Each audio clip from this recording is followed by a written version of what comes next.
Shalom, selamat pagi. Yuk kita sama-sama dengar firman Tuhan berikut ini ya. Kalau kita waktu masih kecil ya, kita masih kecil, bahasa kita cuma nangis ya. Orang tua kita mesti menerjemahkan tangisan kita itu artinya apa. Kalau misalnya kita lapar, ya kita nangis. Oh, orang tua kita lihat, oh dia lapar. Nanti kita nangis lagi, oh dia haus. Atau dia popoknya basah. Itu yang artikan orang tua. Tapi setelah sekian tahun kita bertumbuh, kita belajar, tentunya kita nggak nangis lagi. Kita mulai menyatakan keinginan kita itu apa. Mau minum panas atau dingin. Kalau minum teh atau susu. Kalau teh manis apa enggak ya.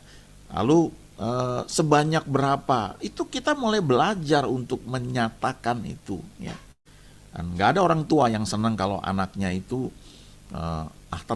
terlambat pertumbuhannya. Tentunya setiap orang tua ingin untuk anaknya bertumbuh wajar. Saya baru ingat saya punya keponakan ya, sekian tahun yang lalu, rupanya dia terlambat bicara ya. Ini baru belakangan saya ingat cerita kisah ini.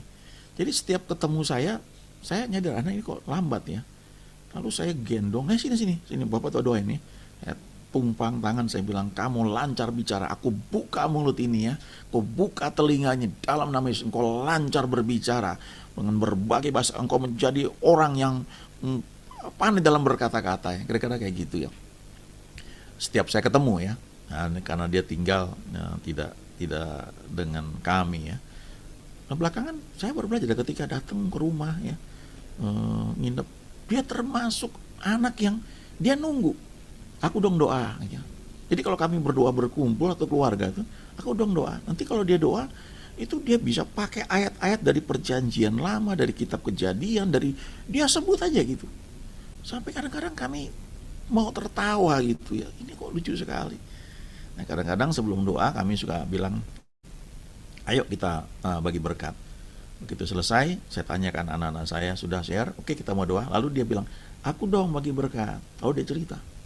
Nanti ngomong nanti, Adam dan Hawa di kitab Kejadian seperti ini. Terus kita mau senyum ketawa. Suatu ketika kami lagi berdoa, lalu terus saya bilang, ayo kamu doa. Begitu dia dapat giliran doa, dia berdiri, dia tumpang tangan atas salah satu anak saya. Tuhan urapinya.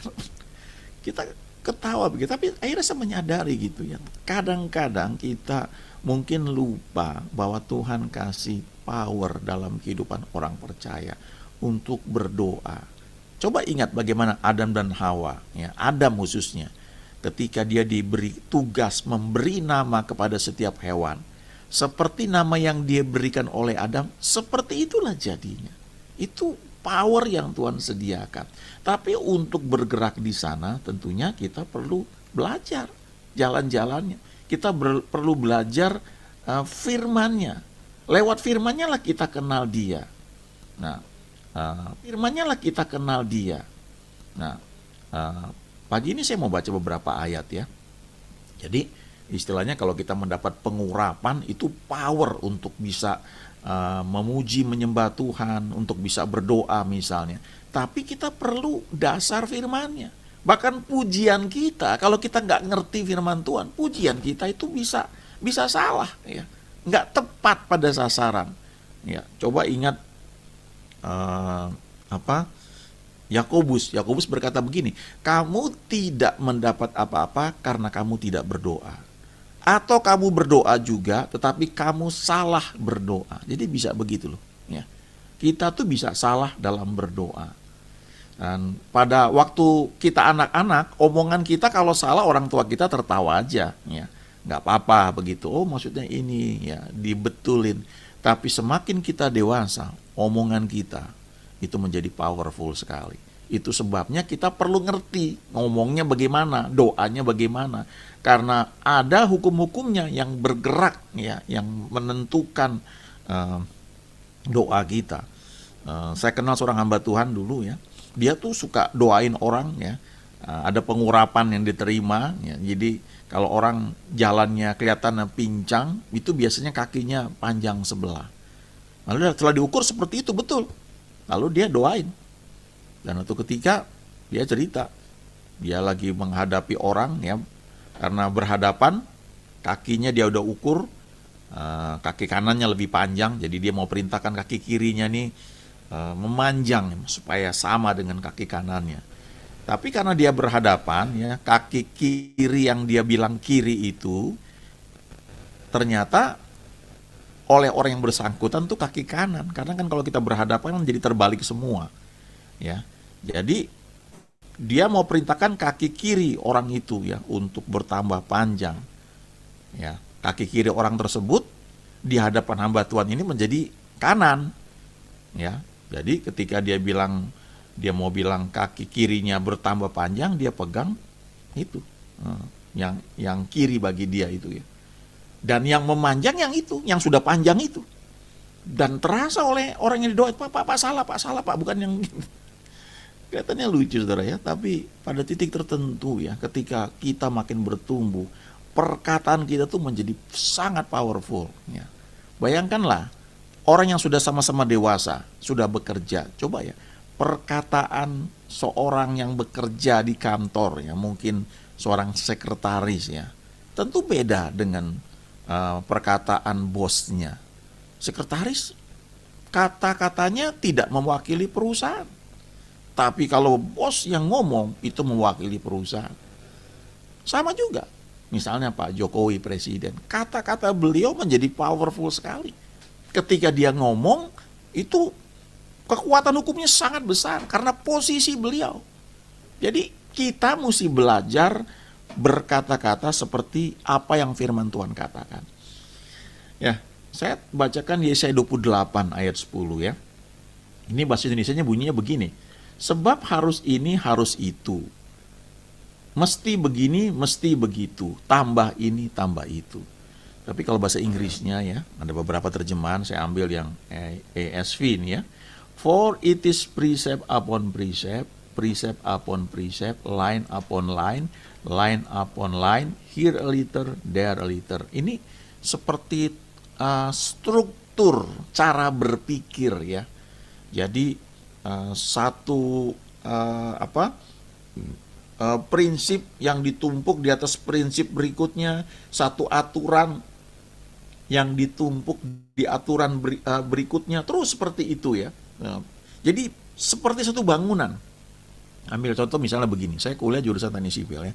Di teknik sipil itu ada pelajaran namanya teknik gempa ya. Dengan pelajaran itu kita bisa menghitung ya. Kalau bangunan itu ketika ada gempa, maka bangunan ini kuat. Ya, khususnya bangunan tingkat tinggi ya, 40 meter ke atas ya, 10 lantai, 4 lantai ke atas dan sebagainya ya. Nah, itu ada hitungannya. Tapi kalau mau belajar teknik gempa, sebelum itu kita mesti belajar dulu satu pelajaran namanya mekanika vibrasi. Ya, bagaimana belajar ketika satu benda ditaruh motor misalnya lalu bergetar. Ya, bagaimana komposisi gaya dalam bangunan tersebut kalau ada motor. Kalau kita pasang pompa misalnya atau pasang satu mesin yang bergetar ya di lantai 5, apa pengaruhnya kepada bangunan? Nah, kita belajar itu lewat mekanika vibrasi. Tapi sebelum belajar mekanika vibrasi, kita perlu tahu pelajaran mekanika. Ya. Itu kalau di teknik sipil ada dulu zaman saya mekanika 1, mektek 1, mektek 2 sampai mektek 6 ya. Itu berlanjut terus. Nah, sebelum kita belajar mekanika, kita perlu lulus pelajaran fisika dasar. Fisika dasar 1, fisika dasar 2. Untuk bisa belajar fisika dasar, salah satu pelajaran yang perlu kita kuasai adalah matematika. Nah, waktu saya tingkat 1, matematikanya matematika murni. Masuk jurusan matematikanya matematika terapan, applied engineering maths ya. Jadi itu bertumpu seperti itu. Nah, dalam kita berdoa, dalam kita belajar mengenal Tuhan, itu juga sama, aturan demi aturan. Dan kita mesti melihat, ya, tidak semua firman Tuhan bisa kita copot dan kita pakai sesuka kita. Sebagai contoh begini ya, kita kan suka misalnya baca perjanjian lama gitu, kita ambil. Nah, kita mesti lihat apakah itu memang berlaku untuk kita. Karena ada firman yang berlaku itu untuk orang Israel dulu dan buat kita nggak berlaku lagi. Paling praktis lah soal makanan. Pada zaman orang Israel dulu, makan babi itu haram, makan pecel lele itu haram. Ya, banyak makanan, makan udang itu haram. Tapi kita, orang Indonesia yang suka makan, kalau dibilang seperti itu kita akan marah. Dan kita akan bilang, itu kan perjanjian lama. Padahal sebenarnya bukan perjanjian lama, karena lidah kita nggak mau diatur. Tapi memang betul di perjanjian baru, aturan makanan itu nggak berlaku lagi. Karena Alkitab berkata semua dikuduskan dalam firman Tuhan dan dalam doa. Walaupun ada sebagian orang yang tetap percaya dikuduskan dalam firman, artinya seturut firman. Kalau di perjanjian lama nggak boleh, ya perjanjian baru juga harusnya nggak boleh. Lalu berdebat lagi dengan yang lain, karena Tuhan Yesus berkata semua makanan itu halal. Dan memang betul di perjanjian baru, keselamatan kita bukan ditentukan oleh makanan yang kita makan. Ya. Di perjanjian lama ada perjanjian sunat namanya. Itu Abraham diperintahkan oleh Tuhan. Dan sejak itu semua keturunan Abraham disunat. Bahkan Yesus pun disunat. Nah, untungnya Paulus bilang, kita yang penting itu sunat hati, bukan sunat lahiriah. Walaupun secara kesehatan memang banyak yang bilang kalau disunat lebih sehat. Jadi banyak juga orang Kristen, saya punya beberapa teman yang memang disunat, tapi bukan supaya diselamatkan, karena keselamatannya adalah karena terima Tuhan Yesus. Sunatnya itu karena alasan kesehatan. Sama halnya juga sebagian orang tidak makan babi, tidak makan udang, tidak makan hal-hal tertentu, belut dan sebagainya, tidak makan kerang yang di perjanjian lama itu memang haram, di perjanjian baru nggak apa-apa, tidak dosa. Tapi akibatnya buat tubuh kita, yaitu tergantung daya tahan tubuh kita masing-masing. Jadi ada yang keracunan karena makan kerang misalnya, ya berdoa Tuhan sembuhkan, tapi harus selanjutnya merubah, memperhatikan apa yang tubuhnya bisa terima, dan itu mungkin bisa beda setiap orang. Nah, kalau kita bicara seperti itu, maka kita harus lihat firman Tuhan itu waktu kita baca ini bicara tentang apa. Ya. Misalnya banyak orang suka takut kalau melayani, misalnya mengusir setan demi nama Tuhan, nanti pada hari terakhir ditolak sama Tuhan. Nah, kalau kita baca konteks itu bicara mengenai nabi palsu. Apakah saudara nabi palsu? Nah, saya pribadi karena dari suku di mana kami itu mayoritas boleh dibilang Kristen, tapi kuasa gelapnya banyak. Dan saya punya anggota keluarga, maksudnya om dan sebagainya, yang memang bergerak di situ. Walaupun dibilang ilmunya ilmu putih, itu pakai nama Yesus. Satu ketika, sekian tahun yang lalu, saya ajak doa di rumah, dan dia gemetar. Walaupun dia merasa Kristen, dia ke gereja, dia ada opo-oponya, dia doain orang, tapi ternyata dia belum lahir baru, dan dia belum terima Yesus. Itu sebabnya kalau sekarang dia sudah bersama Tuhan, dia sudah kenal Tuhan, sudah pulang ke surga. Tapi kalau dia belum kenal Tuhan, dia belum terima Yesus, waktu dia mati, dia ketemu Tuhan dan dia bilang, Tuhan, saya juga doain orang sakit, saya mengusir setan-setan demi namamu. Tapi Tuhan bilang, aku tidak kenal kamu. Memang betul, agamanya Kristen. Jadi memang kita harus lihat itu ayat itu kemana. Nah, lihat 2 Timotius 2 ayat 15 ya. Usahakanlah supaya engkau layak di hadapan Allah sebagai seorang pekerja yang tidak usah malu, yang berterus terang memberitakan perkataan kebenaran itu.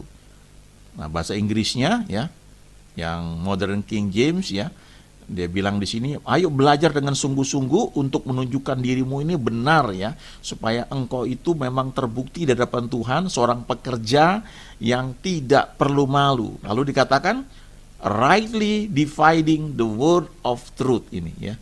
Apa artinya rightly dividing the word of truth? Artinya dia terampil memilah-milah firman itu. Tidak bisa setiap firman itu diambil lalu disampaikan tanpa melihat satu kesatuan dengan yang lain. Sebagai contoh ya, di YouTube sempat ada rame, ada hamba Tuhan yang bilang ada 3 jalan keselamatan ya. Pertama lewat Yesus, yang kedua lewat melakukan kehendak Bapa, yang ketiga lagi lewat perbuatan baik ya. Dan dari situ ya agak rame lah. Nah, apa yang dia sampaikan dari firman Tuhan, tapi kita mesti melihat secara keseluruhan bahwa Yesus berkata, "Akulah jalan dan kebenaran dan hidup. Tidak ada seorang pun yang sampai kepada Bapa kalau tidak melalui aku." Jadi kalau kita bisa melakukan kehendak Bapa pun itu karena kita sudah terima Yesus. Pintunya di sana. Waktu kita melakukan pekerjaan baik, kita mengunjungi orang-orang sakit ya, kita memperhatikan dan tanpa sadar itu kita sedang menolong ya, sebenarnya Tuhan ya, Yesus itu kan kepala, kita jemaatnya. Jadi kalau kita menolong orang lain ya, maka sebenarnya kita menolong bagian dari tubuh Kristus. Kita bisa lakukan itu karena ada kasih di dalam kita dan itu karena terima Yesus. Nah, itu yang perlu kita perhatikan. Lalu satu ayat lagi, ini 1 Korintus 10 ayat 32. Dikatakan di sini, "Janganlah kamu menimbulkan syak dalam hati orang, baik orang Yahudi atau orang Yunani maupun jemaat Allah." Ada 3 kelompok orang di sini.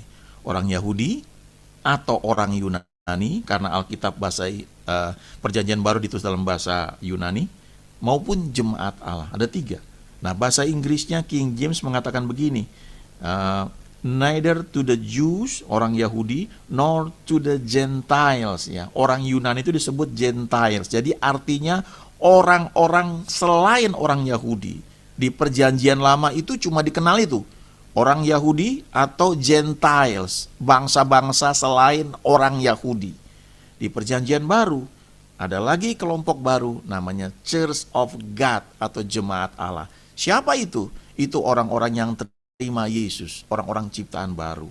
Jadi waktu kita membaca firman Tuhan, kita perlu lihat apakah firman ini berlaku semua termasuk untuk kita, ataukah itu untuk orang Yahudi, atau untuk orang-orang di luar Tuhan yang tidak kenal Tuhan, atau untuk Church of God, untuk kita orang percaya. Sebagai contoh masalah sunat misalnya. Ya, saya bersyukur ada perkataan Paulus yang mengatakan kita disunat dalam hati kita. Jadi tidak perlu sunat secara lahiriah, secara jasmania. Nah, coba bayangkan perkataan Daud ketika dia menghadapi Goliat. Dia bilang begini, "Siapakah orang Filistin yang tidak bersunat ini? Ya, sampai berani menentang barisan daripada Allah yang hidup." Kenapa Daud bisa bilang seperti itu? Walaupun Goliat tubuhnya besar. Karena Daud disunat. Daud itu mengerti ada perjanjian sunat antara Tuhan dengan dia. Dan karena itu dia kuat sekali bisa menantang Goliat. Bukan karena badannya gede, tapi karena dia tahu dia punya perjanjian dengan Tuhan pencipta alam semesta ini. Dan perjanjian itu ditunjukkan dengan sunat. Nah, kita nggak bisa pakai itu. Oh, Daud disunat, dia menyembah Tuhan. Urapan luar biasa, saya mau disunat juga. Bukan begitu korelasinya. Nah, Bapak, Ibu, teman-teman, kita perlu belajar berdoa, menyembah juga berdasarkan firman Tuhan. Sebagian firman atau nyanyian yang bagus sekali, itu mungkin diambil di Perjanjian Lama, mungkin gak cocok dengan apa yang sekarang di Perjanjian Baru. Sebagai contoh ya, ada hamba Tuhan yang tegas, dia bilang ya, "Kenapa mesti nyanyi? Tuhan jangan tinggalkan aku." Alkitab berkata, "Aku tidak akan pernah meninggalkan engkau." Lalu kenapa kita nyanyikan itu membuat kita menyaksikan firman-Nya yang berkata, "Aku sekali-kali tidak akan meninggalkan engkau." Nah, jadi semakin kita bertumbuh, kita belajar perkataan kita ini. Seperti yang saya bilang tadi, kalau kita misalnya masih anak-anak, it's okay, no problem ya. Tapi waktu kita bertumbuh, lalu kita menjadi pelayan Tuhan misalnya, kita menjadi gembala, kita menjadi pemimpin satu sinode yang besar, perkataan kita tuh sangat powerful. Seperti yang saya bilang tadi, Pak Jokowi dulu seorang pengusaha, ya, usaha mebel. Ya, dia mulai dari bawah, dan dia bertumbuh, dia berkembang. Habis itu dipercayakan menjadi wali kota Solo. Nah, ketika dia menjadi wali kota, perkataannya menjadi lebih powerful dibanding sebelumnya. Karena sekarang dia punya otoritas atas satu kota, yaitu Solo. ketika jadi presiden, dia punya otoritas atas Indonesia ini. Perkataannya itu powerful sekali. Dan tidak bisa sembarangan ngomong. Nah, kalau kita mau doa kita semakin berkuasa, kita perlu bertumbuh ya. Line upon line. Precept upon precept. Kita menata cara berpikir kita ini. Cara kita berdoa. Apa dasar firman Tuhannya? Ya, bukan karena kita banyaknya nangis, menjerit-jerit, lalu kita puasa, lalu Tuhan kasihan lihat kita. Oh kasihan ya, oh mereka sudah ngumpulin banyak orang, ayo ya saya berubahlah, kasihan. Enggak begitu saudara. Tuhan menjawab doa karena iman, karena ada dasar firman Tuhannya. That's why setiap hari ayo baca firman. Ada BRF, baca, ngerti gak ngerti baca. Nanti Tuhan akan tunjukkan lewat rohnya yang kudus, mengajari kita. Waktu kita berdoa, kita tidak seperti pengemis di pinggir jalan yang minta belas kasihan orang yang di lampu merah, yang lagi setir mobil. Ya, kita berharap supaya orang kita memberikan sedekah. Itu pengemis, saudara. Kita anak Allah. Nah, kita belajar itu ketika dikatakan bahwa siapa yang terima Yesus, ia menjadi ciptaan baru, yang lama sudah berlalu, yang baru sudah datang. Satu hal lagi yang saya perlu tekankan, sampaikan ya. Satu ayat di dua ayat ya. 1 Yohanes 4 ayat 8. Saya buat bold di sini. Ya, Allah adalah kasih. Barang siapa tidak mengasihi, ia tidak mengenal Allah, sebab Allah adalah kasih. Nah, jangan kita bilang kamu harus mengasihi loh, ya, sebab Allah adalah kasih. No, nggak begitu saudara. Allah adalah kasih. Allah itu ada di dalam kita karena kita terima Tuhan Yesus, maka dengan sendirinya kita akan bisa mengasihi. Cuma pikirannya aja perlu di sedikit gitu, bahwa saya bisa mengasihi karena Allah di dalam saya dan Allah adalah kasih. 1 Yohanes 4 ayat 16 juga dikatakan begitu. Kita telah mengenal dan telah percayakan kasih Allah kepada kita. Allah adalah kasih. Nah, pegang ayat ini baik-baik, bahwa God is love. Saya ingat bertahun-tahun yang lalu ada hamba Tuhan khotbah dibilang begini, Allah itu kasih, esensinya di situ. Jadi kalau dia berhenti mengasihi, dia berhenti menjadi Allah. Wow, saya kaget juga. Nah, kadang-kadang kita berpikir, ya, bahkan asuransi bilang force major itu God's act, ya, tindakan Tuhan. Ya, jadi kalau misalnya ada satu bangunan di asuransi ya terhadap force major, kalau ada banjir, kalau ada kebakaran sebagainya, itu dia anggap dalam bahasa Inggrisnya itu God's act-nya, tindakan Tuhan. Dianggap itu Tuhan yang buat. No, tidak seperti itu. Bagaimana mungkin kalau dikatakan dia adalah kasih, God is love, lalu dia buat bencana, dan kita mengatakan itu tindakan Tuhan atau force major? Enggak seperti itu.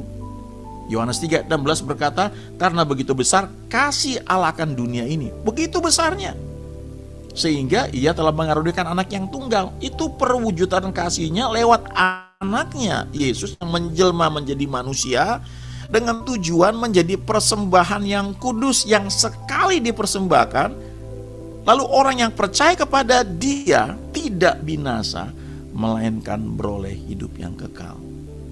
Pagi hari ini camkan baik-baik bahwa God is love, ya, Allah adalah kasih. Renungkan dua ayat ini berulang-ulang. 1 Yohanes 4 ayat 8, 1 Yohanes 4 ayat 16. Allah adalah kasih. Dan karena ia adalah kasih, dari sejak zaman dulu di perjanjian lama sampai perjanjian baru dan selamanya, dia adalah kasih. Dan dia selalu merancangkan hal-hal yang baik kepada kita. Walaupun tidak selalu doa kita mungkin dijawab seperti yang kita inginkan, firman Tuhan tetap berkata, Allah adalah kasih. Dia baik, dia merancangkan hal-hal yang baik dalam kehidupan kita.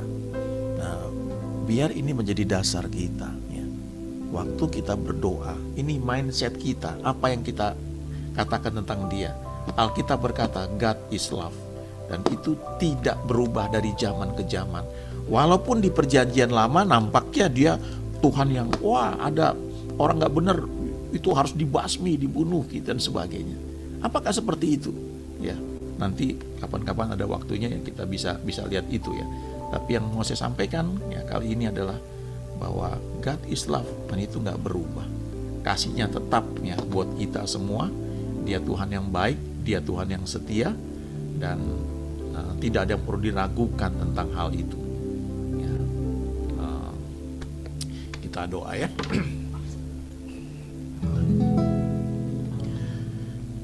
Ku kagum hormat akan Engkau, ku kagum hormat akan Engkau, Kau Allah yang layak dipuji. Ku kagum akan Engkau, ku kagum hormat akan Engkau, ku kagum hormat akan Engkau, Kau Allah yang layak dipuji. Ku kagum akan Engkau, ku kagum akan Engkau, ku kagum akan Yesus. Waktu saya kecil, ya, masih SD, ada masa di mana saya merasa ibu saya itu tidak mengasihi saya, ya, kejam, keras, ya. Kenapa? Karena kalau siang pulang sekolah, saya dilarang main layangan. Saya mesti tidur siang. Dan bagi saya itu, saya nggak suka. Saya lihat teman-teman saya yang lain, kok bebas, hidupnya enak ya, nggak dilarang main layangan siang-siang. Ini ibu saya kok tidak ngerti anak kecil seperti apa. Dan kalau saya nggak tidur siang, dia akan pakai sapu lidi gitu ya, untuk memaksa saya tidur siang, ya. Dan lama setelah itu, saya baru sadar bahwa itu adalah wujud kasih dia kepada saya, ya. Jadi kalau orang tua di dunia ini aja begitu care, peduli sama kita, apalagi Bapa kita yang di surga, ya. Apapun yang kita alami, ingat baik-baik, God is love. Mari ubah terus cara berpikir kita, ikuti apa yang firman Tuhan katakan, percaya itu bahwa Dia seperti yang firman katakan, ya. Allah adalah kasih, God is love. Terima kasih Bapa untuk pagi hari ini. Kami mengucap syukur, anugerah-Mu melimpah atas kami. Terima kasih, ajari kami lebih jauh lagi kebenaran demi kebenaran, supaya kami hidup di dalam jalan-Mu senantiasa. Terima kasih, dalam nama Yesus kami sudah berdoa. Haleluya, amin.